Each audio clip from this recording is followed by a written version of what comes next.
Senhor, encontre em nós um coração que te agrade e que o Senhor tenha misericórdia de todos nós, especialmente de mim, porque agora a mim, Senhor, concerne a tarefa de entregar a palavra do Senhor. Ajuda-nos, no nome de Jesus Cristo, para a honra, glória e louvor unicamente do Senhor. Amém. Nós estamos tratando de certos assuntos escatológicos. Nos nossos dias, os temas escatológicos têm sido muito abordados.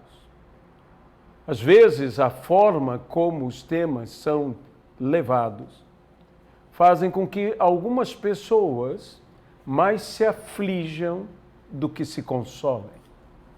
O grande objetivo da palavra profética é consolar, exortar e edificar.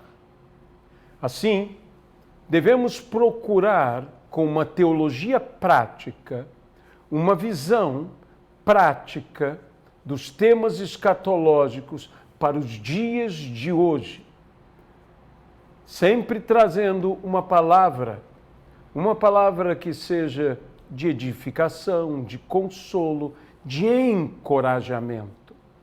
Ânimo e bom ânimo são necessários, especialmente nos dias em que estamos vivendo, onde tantos desafios se encontram diante de nós. Mais uma vez, eu gostaria de te convidar para que pudéssemos ter atenção sobre um trecho do famoso sermão profético, também conhecido como sermão escatológico de Jesus Cristo. Em Mateus, capítulo de número 24, encontramos Jesus falando a respeito do abominável da desolação. Mateus 24, versículo 15.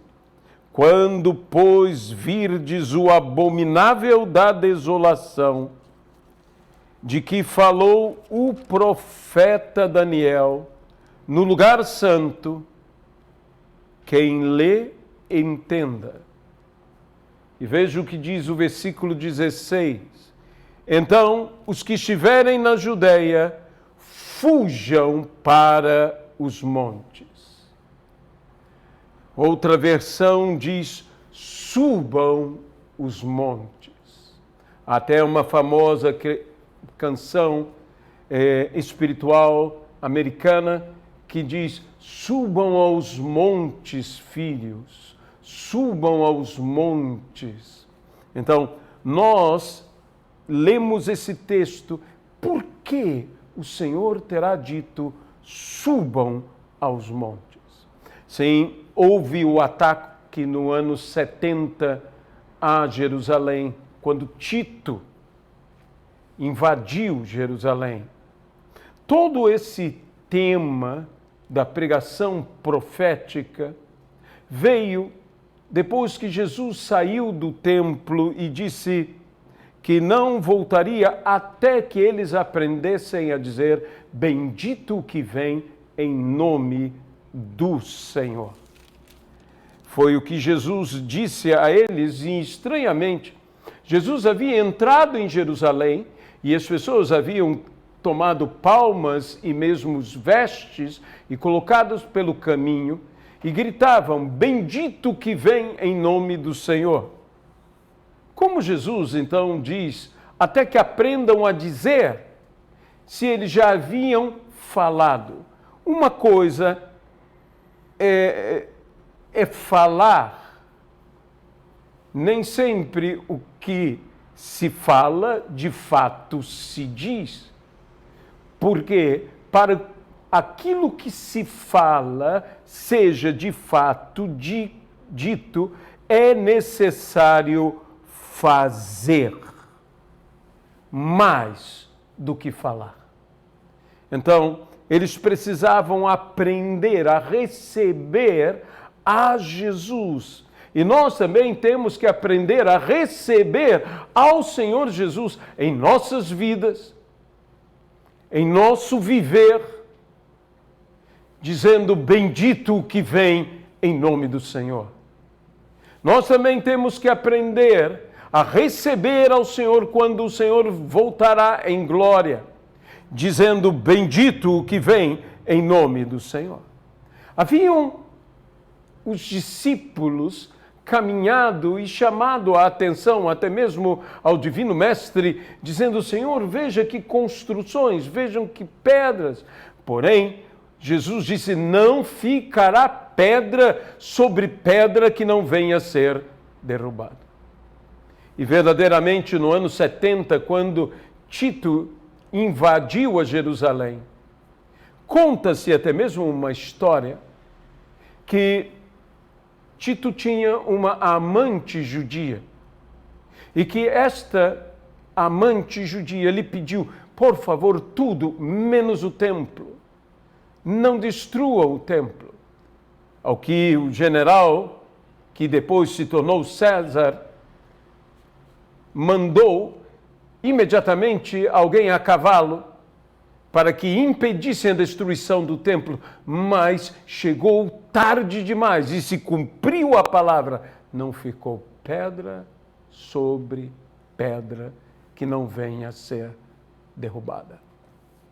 Quando o Senhor fala, pode ter uma certeza: isto vai acontecer.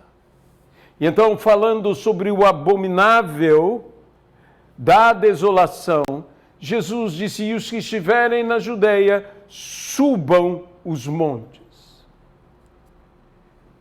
Fujam para os montes. Subam os montes.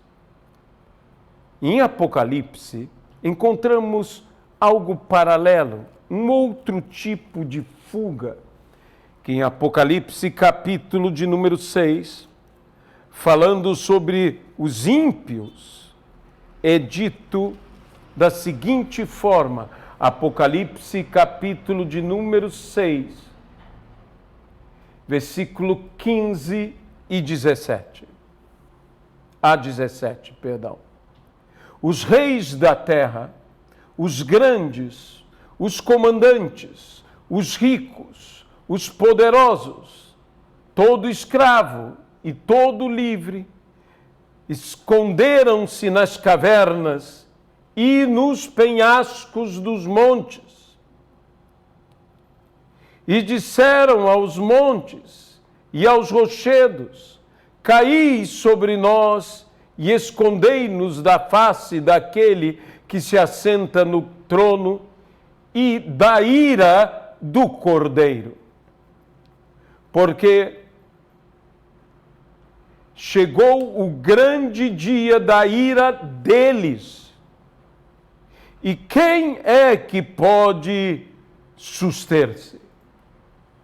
Chegou o grande dia da ira do Cordeiro. Só essa expressão, ira do Cordeiro, me chama muita atenção. Porque Jesus Cristo, que venceu, e venceu a morte, e venceu o pecado, e venceu a corrupção, e venceu as trevas, e venceu todo o principado e potestade malignos, triunfando sobre eles na cruz do Calvário e expondo-os ao vexame. Jesus Cristo é o leão de Judá, que o próprio Apocalipse também diz, que venceu e tem autoridade, tem poder para abrir o livro e revelar os mistérios nele contidos. Mas aqui diz a ira do Cordeiro.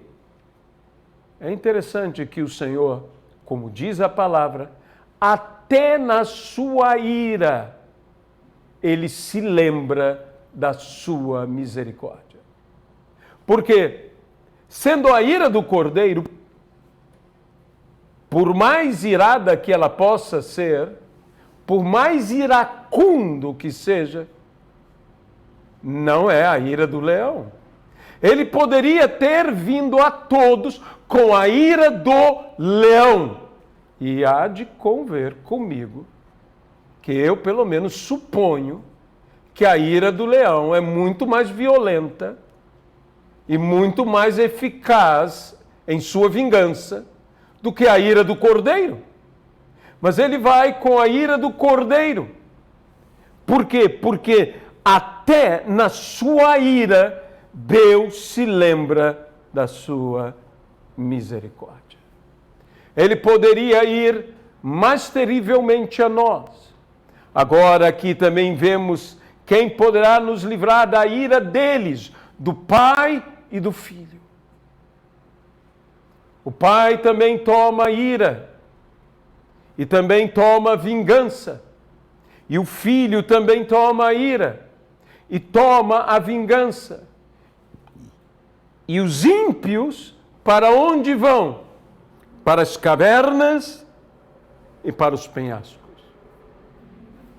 Para cavernas e para penhascos. E nós, que não fugimos da ira do Senhor, mas sim que subimos aos montes, e sempre que você sobe ao monte, há uma ideia não apenas de livramento, mas há uma ideia também de revelação. Como disse o Senhor a Moisés, sobe o monte e eu falarei contigo. Todos nós evangélicos temos o costume de subir montes, de orar no monte, de buscar ao Senhor. É claro que não é o lugar que faz a diferença, pois, disse Jesus, quando lhe perguntaram, aonde deveremos adorar? Aqui, entre os samaritanos, se diz que é um lugar, e vocês, judeus, dizem que é outro lugar. E Jesus disse, vem a hora e já chegou, em que os verdadeiros adoradores adorarão em espírito e em verdade. Porque Deus é espírito, importa que os seus adoradores o adorem em espírito e verdade. Então o Senhor disse, nem aqui, nem lá. Porque o importante é que sejamos verdadeiros adoradores. Buscar-me-eis e me achareis, quando me buscardes de todo o vosso coração. E isso com jejum, isso com pranto, isso com choro, com verdadeiro arrependimento. Nós devemos ser aqueles que sobem aos montes,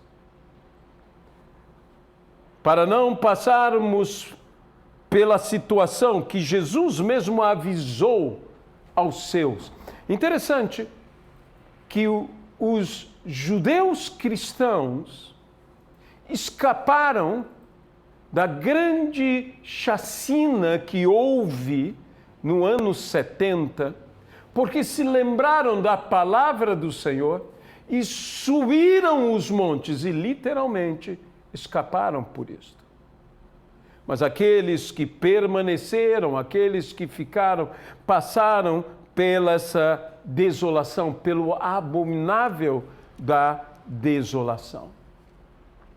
Sabe, é interessante que cavernas e precipícios. Precipícios são abismos. Abismos propiciam a possibilidade de quedas.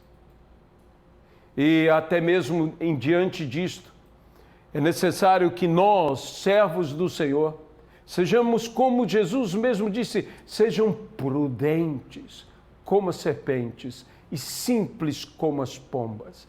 E não nos precipitemos, agora digo eu, nem no falar, nem no agir.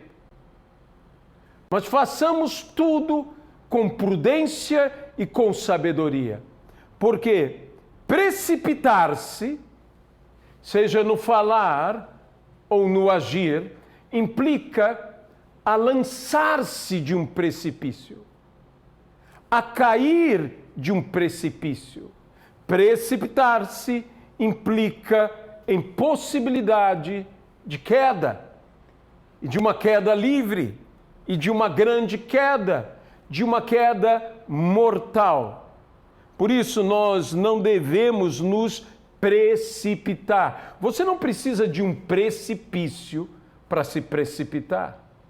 Às vezes, uma palavra dita sem sabedoria, às vezes, uma atitude feita sem prudência é o suficiente para que eu ou você venhamos a nos precipitar em algo.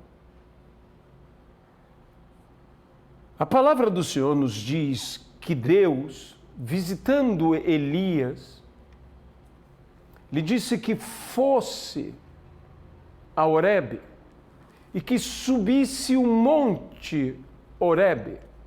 Então Elias vai a Horebe, vai subir o monte Horebe, mas ele encontra uma caverna. Deus não tinha dito, Elias entra na caverna. Deus disse a Elias, vai a Horebe. Implícita está a ideia, sobe Horebe, sobe o monte. Mas Elias, vendo a caverna, Elias entrou na caverna. E o Senhor, então, foi ao encontro de Elias.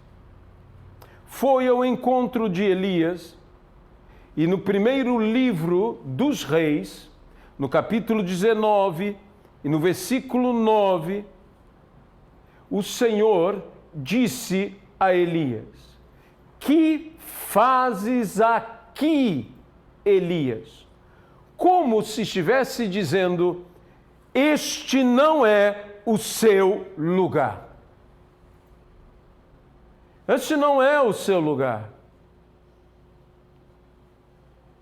Nós temos que buscar de fato ao Senhor, mas temos que saber que se Deus tem um encontro conosco, nós devemos ir para onde Deus nos disse para irmos.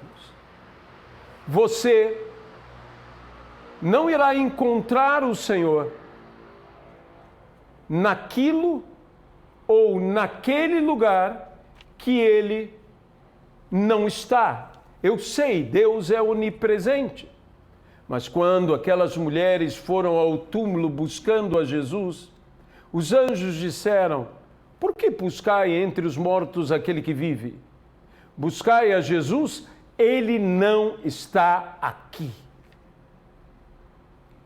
Há coisas, há lugares que entenda bem que embora o Senhor seja onipresente, Ele não está, ali Ele não te falará, ali Ele não se manifestará, ali Ele não irá participar. Temos que entender que há coisas nas quais Deus não está. E nós não devemos estar aonde Deus não está. Nós não devemos fazer aquilo que Deus não deseja que venhamos a fazer. Nós não devemos realizar aquilo que Deus não deseja que venhamos a realizar. É interessante compreendermos que há lugares que não são os nossos lugares. Que não é para estarmos nem ficarmos ali. Então saiamos. Elias, que fazes aí? Que fazes neste lugar? Elias, esse não é o teu lugar. Talvez eu possa dizer a você a respeito de algo. O que você está fazendo aí?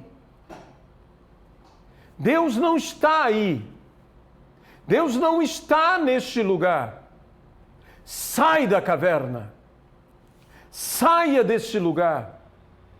Que Deus irá falar. E então houve toda aquela comoção, houve terremoto, houve ventos que fendiam as pedras, houve fogo. Tudo isto Deus fez para que Elias saísse daquele lugar.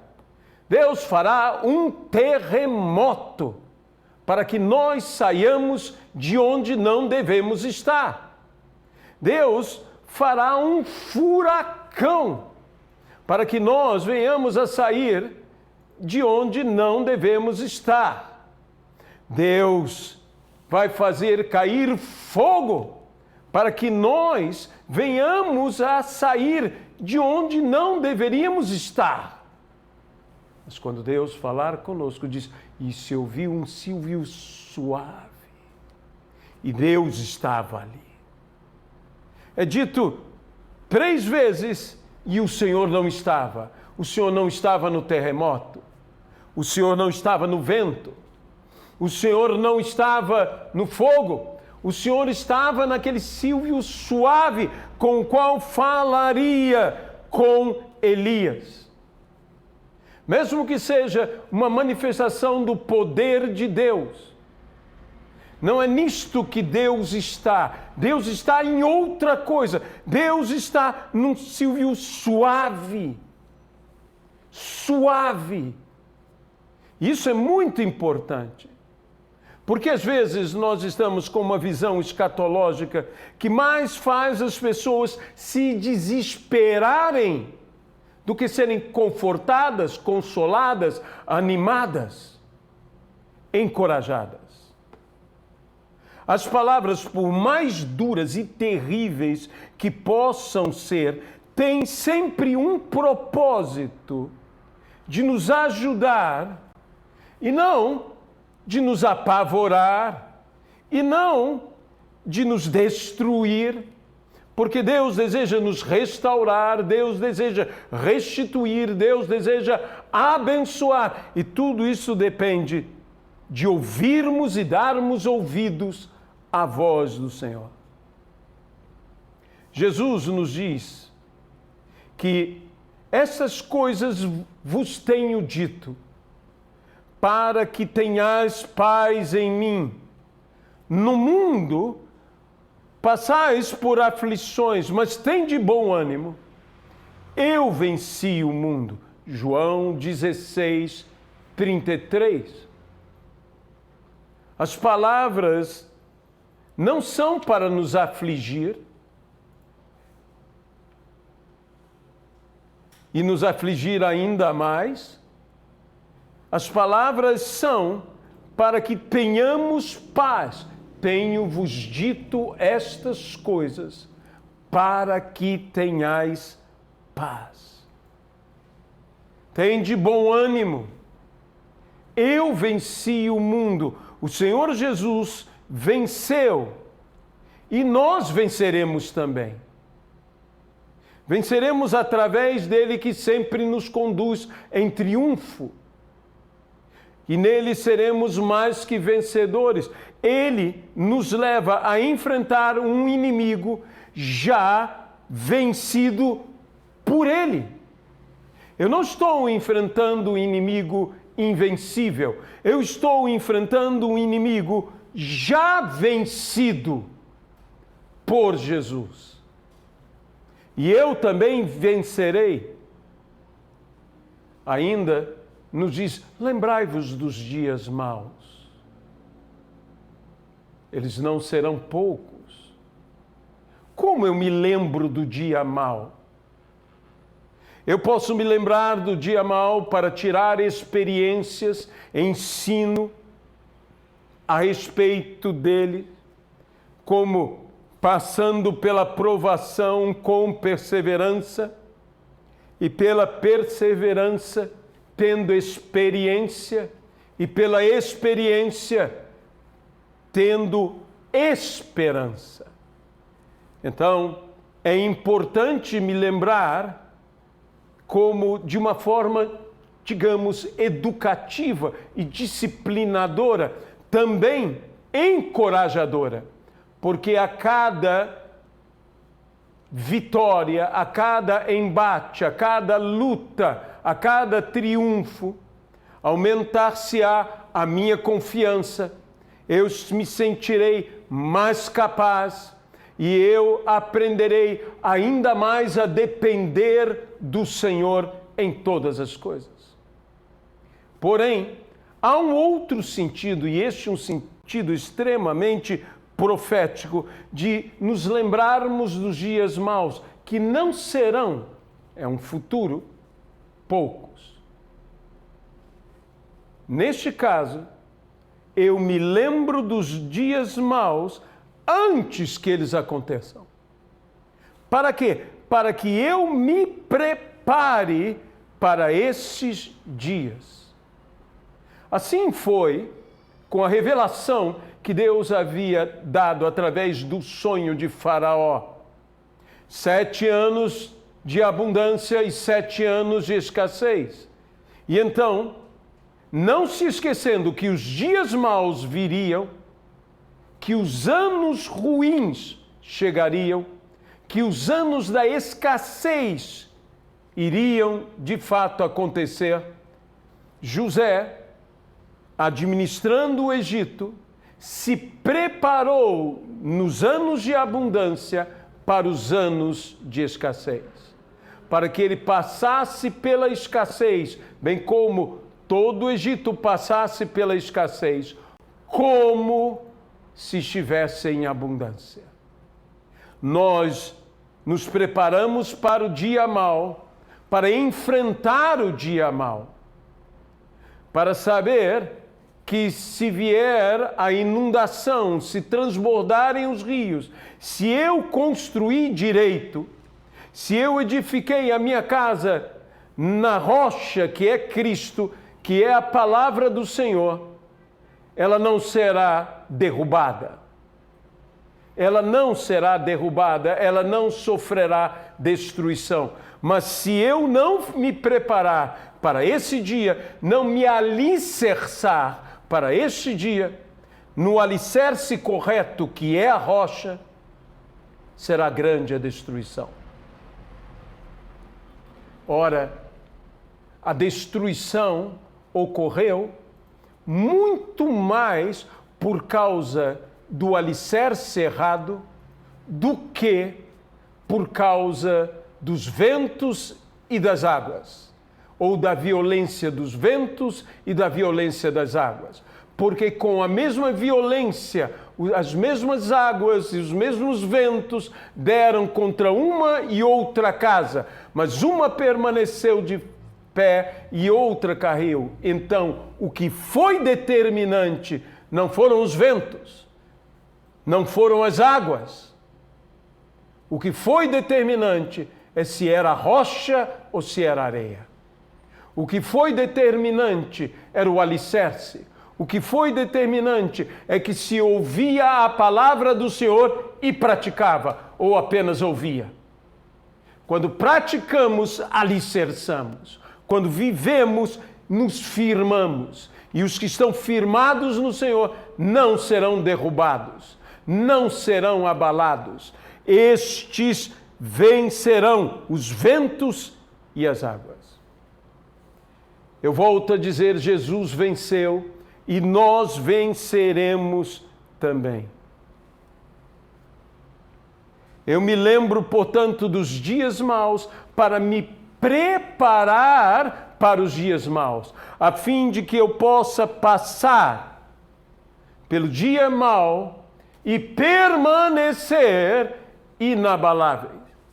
A Bíblia diz, para que tendo passado pelo dia mau, permaneceis e permaneçais inabaláveis. Estar preparados é o segredo. Estar bem alicerçados é o segredo. Ouvir e praticar as palavras de Cristo é o segredo.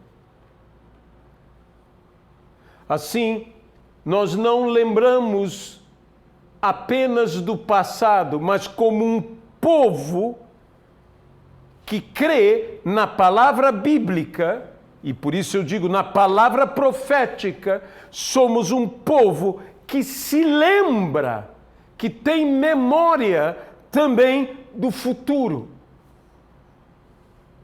Deus nos previne não para nos amedrontar. Deus nos previne para que nós nos preparemos para enfrentar. O livro de Daniel nos ensina que o que é inquietação e perturbação para os poderosos deste mundo, como o foi para Nabucodonosor.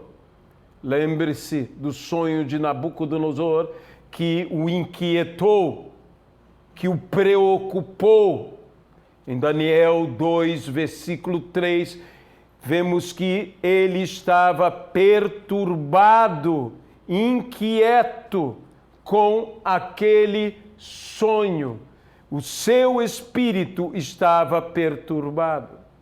Mas o que é inquietação e perturbação para os poderosos desse mundo, como Nabucodonosor, é revelação e solução para os profetas de Deus, como Daniel, nesta terra. Daniel 2,19, vemos que Deus revelou a Daniel. Então foi revelado o mistério a Daniel numa visão de noite. Daniel bendisse o Deus do céu. Nós, se temos realmente a fé e a palavra, acima de tudo, a palavra profética bíblica, devemos compreender que isso não é para gerar medo, mas sim, volto a dizer, consolo, encorajamento, para que nós possamos passar pelo dia mau e permanecermos inabaláveis.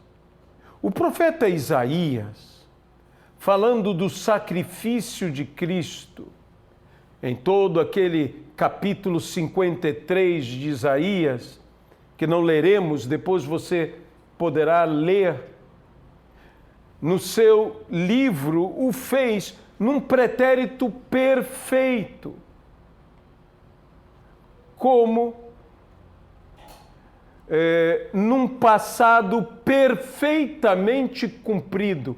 Ele levou sobre si todas as nossas enfermidades. No entanto, se referia a um futuro profético.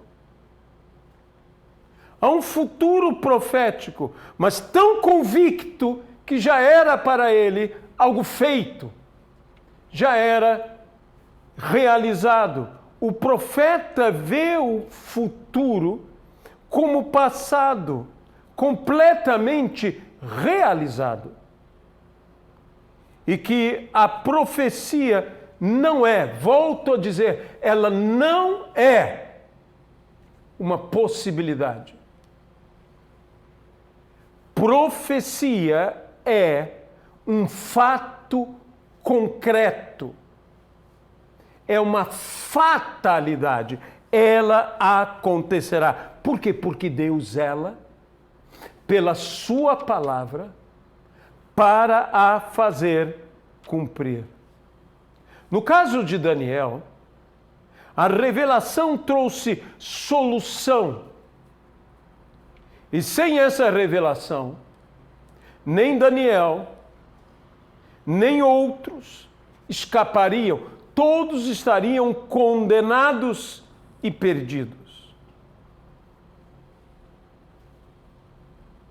Quando foi declarado naquele encontro de Eliseu com os filhos dos profetas, que Eliseu disse: façamos um cozido, e os homens saíram a buscar comida e fizeram o cozido, houve naquele episódio um momento em que alguém com conhecimento reconheceu que algo venenoso havia sido colocado na panela.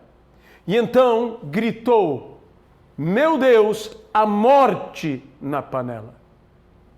É interessante que o homem tinha conhecimento, mas ele não tinha revelação. Porém, o profeta, que parece-me que não tinha conhecimento e não percebeu que havia morte na panela, tinha revelação. E quem tem revelação tem solução. Veja, apenas o conhecimento não dava a solução. Poderia até mesmo, digamos, levantar o problema, mas não solucionar o problema.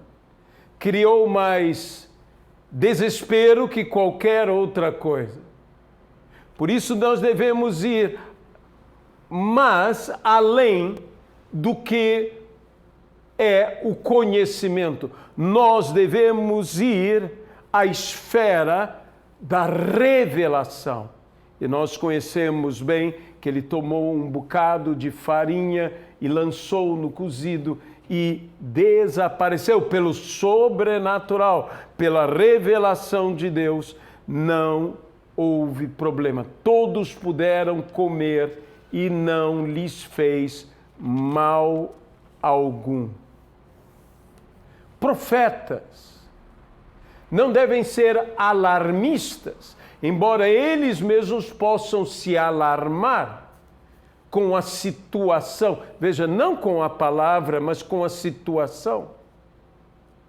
Com a situação que o mundo se encontra, que as pessoas se encontram. Como disse o profeta, estou alarmado. Mas ele não alarmou a ninguém, ele subiu a sua torre e buscou ao Senhor até que o Senhor o respondesse. Os verdadeiros profetas de Deus devem ser verdadeiros agentes transformadores pelo poder de Deus, através da palavra de Deus, na realidade da vida daqueles que o ouvem. Que entendam bem que eles transmitem a palavra de Deus. Eles são os que trazem as respostas pela palavra de Deus. Não basta receber uma palavra. É necessário agir em cima desta palavra. É necessário construir uma palavra. Veja que Jesus, quando fala sobre se ouvirdes as minhas palavras e a praticardes, sereis como sábio construtor, que edificou a sua casa sobre a rocha. Então, é necessário praticar, mas praticar construindo a palavra que você recebeu. Um homem que recebeu uma palavra direta de Deus, e por vezes nós recebemos uma palavra direta do Senhor para as nossas vidas, foi Noé. Noé recebeu uma palavra direta de Deus sobre o dilúvio e sobre a construção da arca. Se Noé não houvesse construído a arca, ninguém se salvaria. Noé tinha uma palavra, e a palavra não era apenas haverá um dilúvio, a palavra era construa uma arca. E então ele construiu a arca. Quando você recebe uma palavra de Deus para você e a constrói, praticando a palavra, como sábio construtor, edificando sobre a rocha, você não apenas se salva, mas como Noé, você salva a você e a toda a sua casa. Creia no Senhor Jesus Cristo e serás salvo tu e toda a tua casa. Porém, por vezes, nós não recebemos uma palavra direta de Deus para nós. É maravilhoso termos uma palavra direta de Deus. Mas, por vezes, como a mãe de Moisés, nos apropriamos de uma palavra e construímos essa palavra, não para nós, mas para os nossos filhos. Foi assim que a mãe de Moisés construiu, na nossa Bíblia está uma cesta, mas na Bíblia, no seu sentido hebraico, está uma arca. Ela tomou posse daquela palavra de Noé e ela fez uma pequena arca para o seu filho Moisés. E quando você se apropria, como nós nos apropriamos de palavras bíblicas e construímos para os nossos filhos essas mesmas palavras bíblicas, nós não apenas salvamos aos nossos filhos, mas nós também salvamos a toda nossa nação. Se nós construirmos palavras para os nossos filhos, nós estaremos mais do que salvando aos nossos filhos. Nós estaremos como a mãe de Moisés, salvando através dos nossos filhos a toda nossa nação. Mas há outras palavras, como agora deste Moisés, que significa salvo das águas.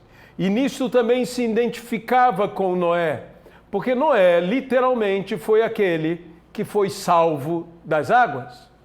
E Moisés agora, esse patriarca, já homem feito, já ancião, recebe de Deus uma palavra para o povo e também constrói em cima dessa palavra. E constrói o tabernáculo no deserto.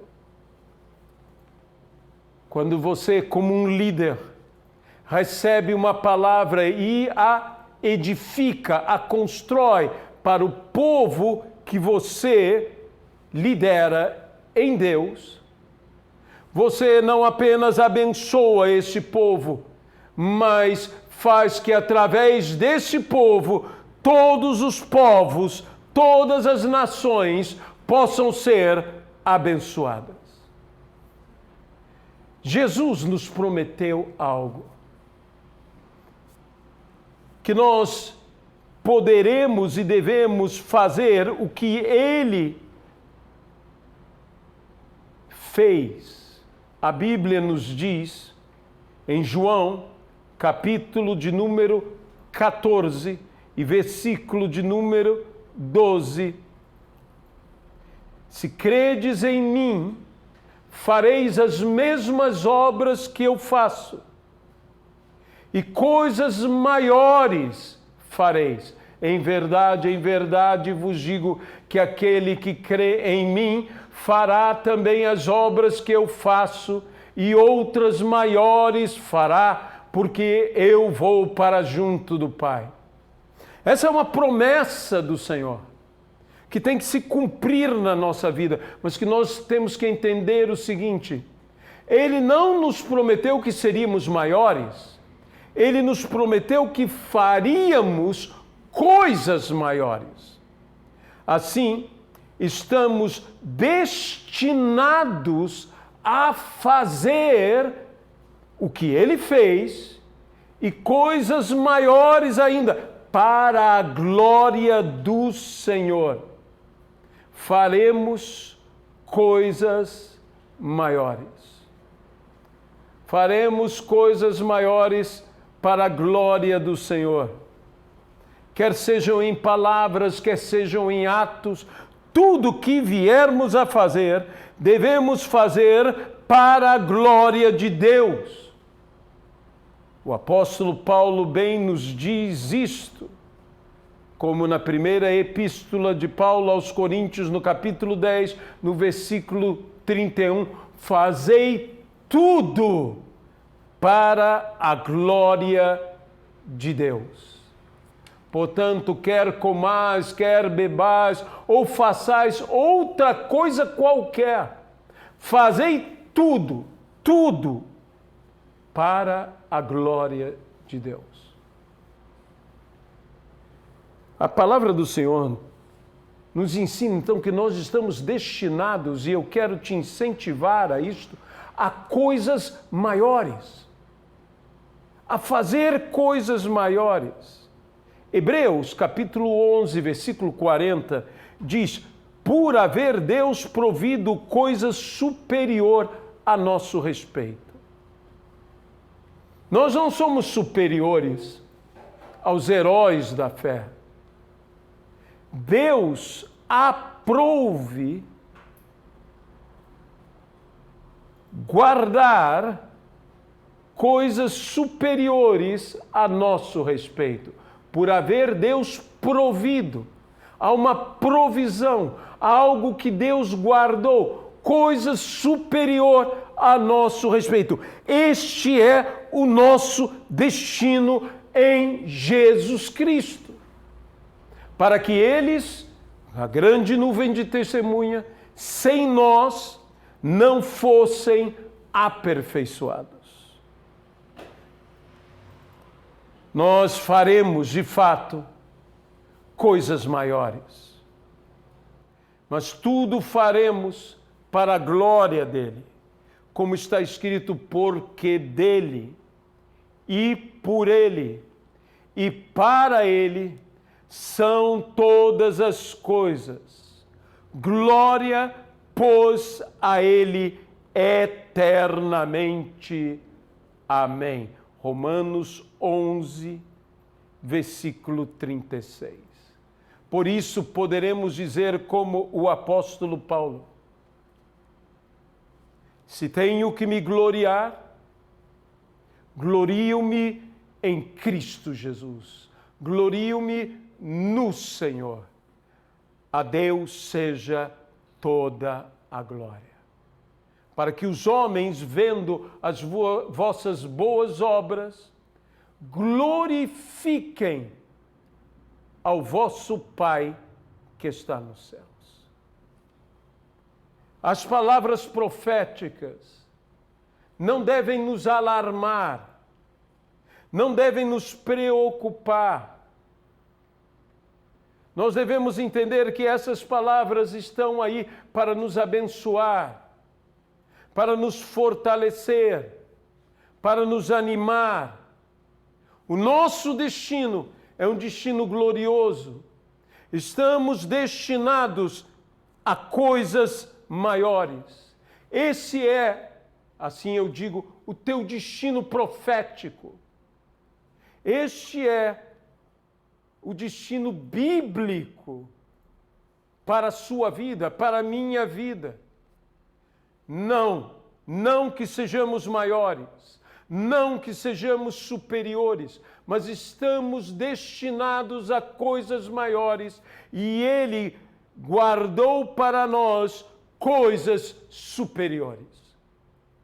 É pela vontade soberana de Deus, não é pela nossa capacidade, mas é tudo pela graça e soberania do nosso Senhor, a quem seja glória eternamente. Glorificaremos e levaremos outros a glorificarem a Deus pelas boas obras que faremos. Assim agiremos, assim realizaremos.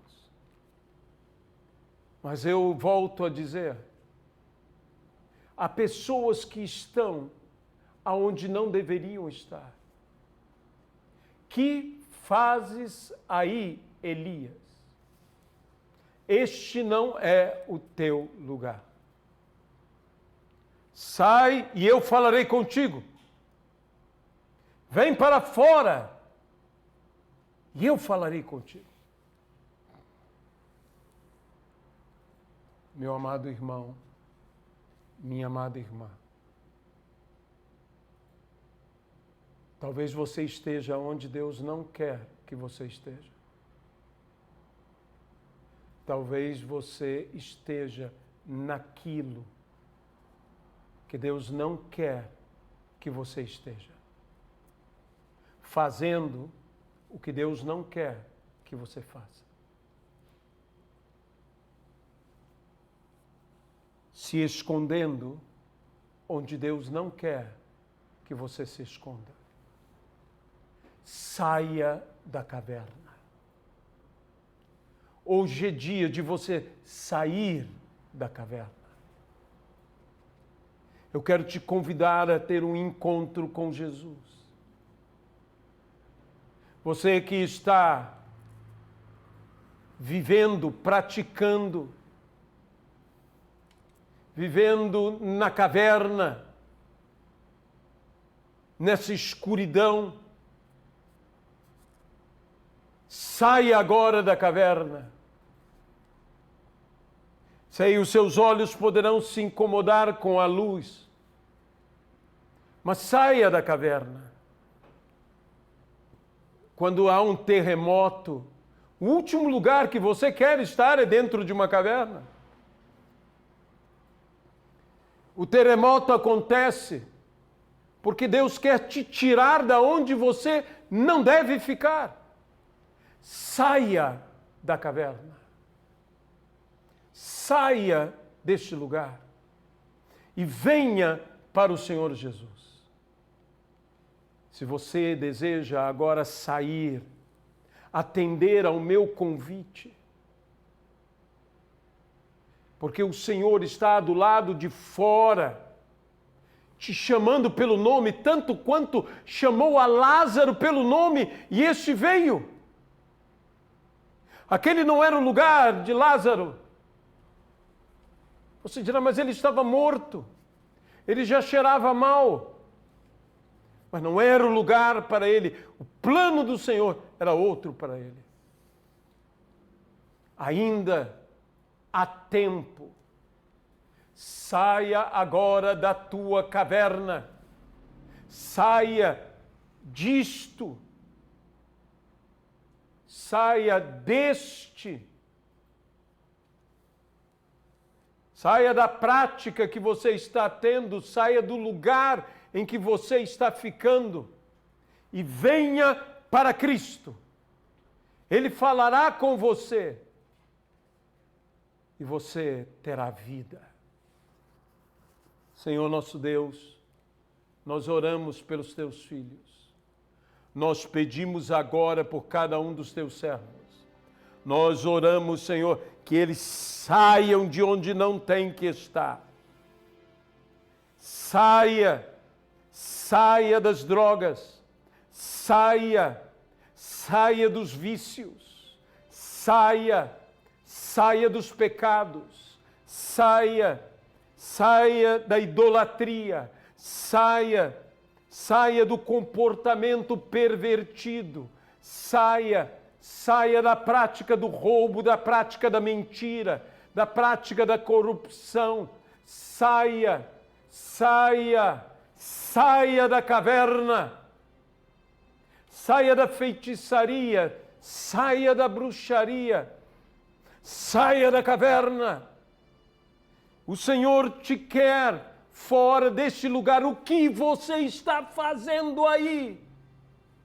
Elias simplesmente entrou numa caverna, mas alguns entram em outros tipos de caverna. Da caverna da dívida, da caverna da mentira, da caverna da corrupção. Saia da caverna. Este não é o teu lugar. O teu lugar não é o lugar da humilhação, o teu lugar não é o lugar da corrupção, o teu lugar não é o lugar da morte, o teu lugar não é o lugar da prostituição, o teu lugar não é o lugar da infidelidade, o teu lugar não é este lugar. Deus tem um lugar para você. E se você deseja aceitar a Jesus e mudar totalmente a sua vida, Ele tem um novo lugar para você. Ele te conduzirá a um novo lugar. Basta apenas agora você orar comigo. Senhor Jesus, eu saio de minha caverna. Eu me entrego ao Senhor.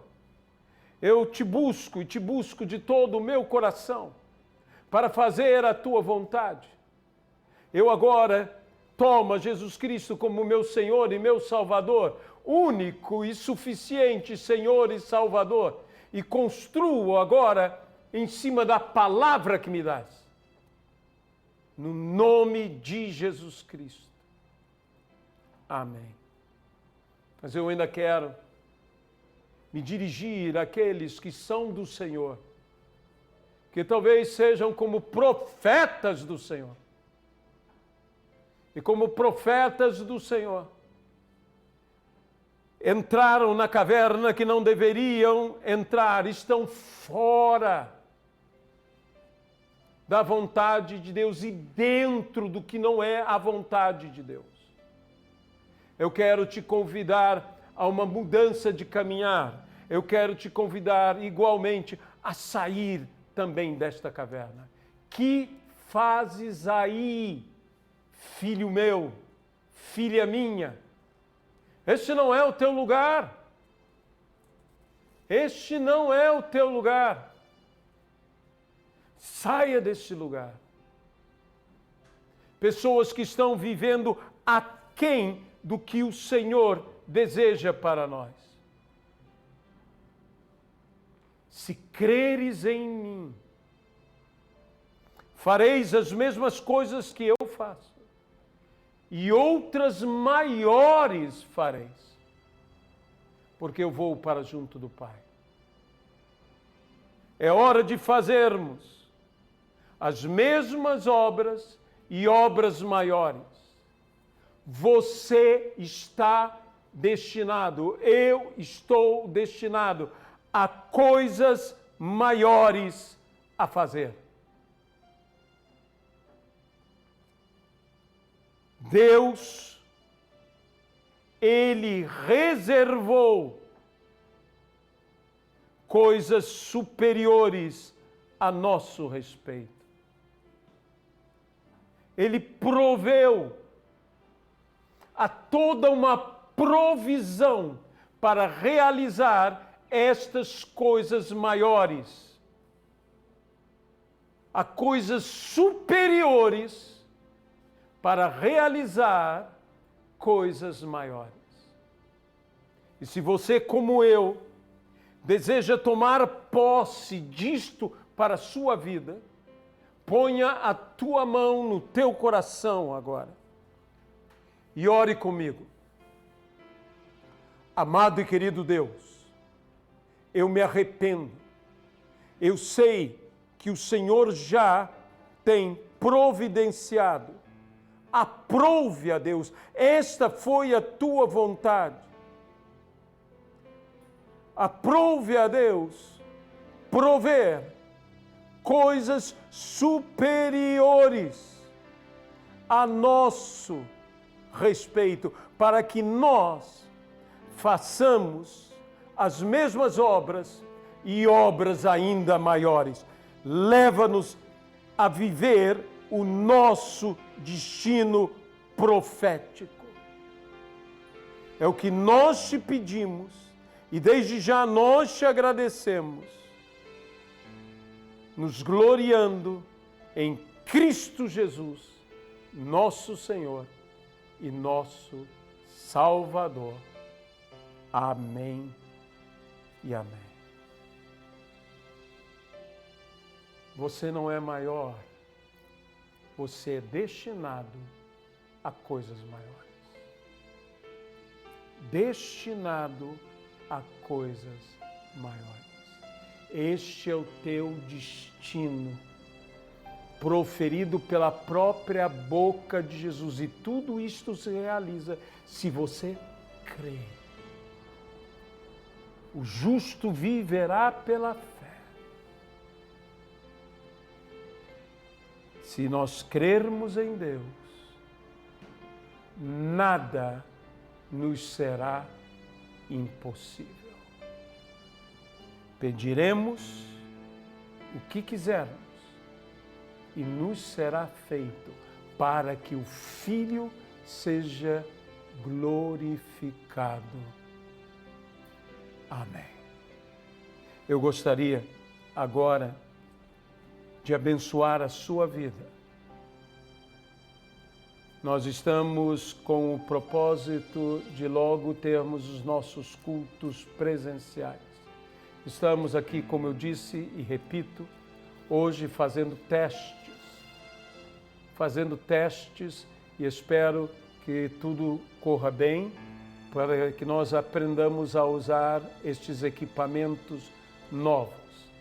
Hoje à noite foi a primeira vez que usamos a nova câmera adquirida pela igreja. Então estamos já com uma nova câmera e espero que esteja transmitindo tudo muito bem. Estamos querendo fazer o melhor para a glória de Deus.